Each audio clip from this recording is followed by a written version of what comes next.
અને ડિફિકલ્ટીઝ ને મહર્ષિ ટોલ્સ્ટોય એટલું જ કહ્યું, I am enjoying the difficulties.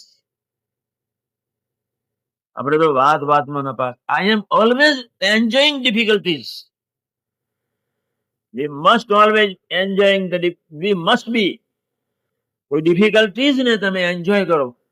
આપણને આવડતો જ નથી, સાથી લોકેશન, સાથી માન છે, સાથી તમારા બાપની નિષ્ઠાની ભયંકર કચાશ.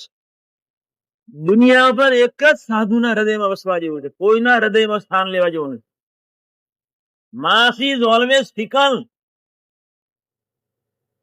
રડવાનું સર્ટિફિકેટ લેવું એના કરતા સુરવીર થઈ જાઓ. એક ભગવાનનું સંતનું સર્ટિફિકેટ મળી જાય એને જ રાજી કરવાના હોય. ગમે તેવો પ્રસંગ બનવાના છે, તમે છો એટલે પ્રસંગ છે. તમે સહજ અવસ્થામાં જીવી શકતા હોય તો પ્રસંગ તમને નડવાનો. તમે કોઈક આવી નિષ્ઠાથી જો જીવી શકવાના હશો તો તમને આવો પ્રસંગ નડવાનો જ નથી. નેચરલ ન નડે. તમે વધારે ટેન્શનમાં આવો એ મને બહુ ગમે. સાથી ટેન્શન સિવાય ડ્યુટીમાંથી ક્યારેય ભજન ન નીકળે, ક્યારેય નહીં. ફકીરભાઈ એમ માને કે હું સોફામાં બેસીને સ્વામિનારાયણ, એટલે દીપુ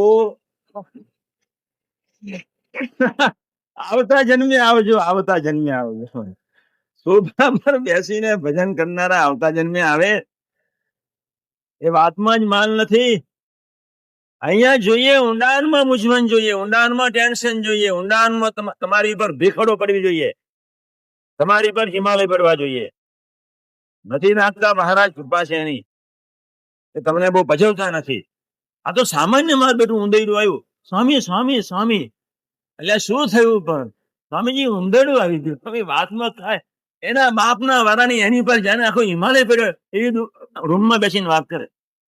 ઊંધેડું જ પડ્યું હોય, ઊંધેડું જ જેમ ખસી ગયું હોય, એના ધોતિયામાં બેસી ગયું હોય, એટલામાં તો એટલો ગભરાઈ ગયો હોય, એનું પલ્પેટિંગ વધે, બીપી વધે. એવા આપણે બધા અમરીશો છીએ. એક દેહ છોડી દેનાર એક જિંદગી બૈરા માટે કાઢીશ, સમાજ માટે કાઢીશ. આ એક દેહ ભગવાન સંતને રીતે કાઢવાનો. શું માથા પર આટલો તો સંકલ્પ કરી નાખ, વધારે શું? પણ ખોટ તો જવાની છે નહીં. એક 40 વર્ષ આ સાધુના ચરણે મૂકવામાં તમારો બાપુ શું જાય છે? તમારો વધારે નહીં, ખાલી 40 વર્ષ. અબજો વર્ષથી રખડીએ છીએ, અબજો વર્ષ. અને 40 વર્ષનો એક નહીં જેવો સામાન્ય મામૂલી ટાઈમ મર્દાંગીથી શું આપ મર્દાંગીથી ભક્તિ સુરવીરોની છે. આપણે એવા ખરેખર આ સુરવીર થવાનું છે. સમય આ માટે કે આવી મિટિંગો ન હોય. તમારી જ ફરજ છે, તમારી જવાબદારી છે. ભગવાનને સંતને કાંઈ જોઈતું નથી. એ તમારું અહંતા લે છે ને તમારી મમતા જ લે છે. નથી સોનું લેતો, નથી તમારા પૈસા લેતા. લોભ છોડાવે. લોભ એટલે આશરો. તમે લોભ છોડો એટલે આશરો કરો.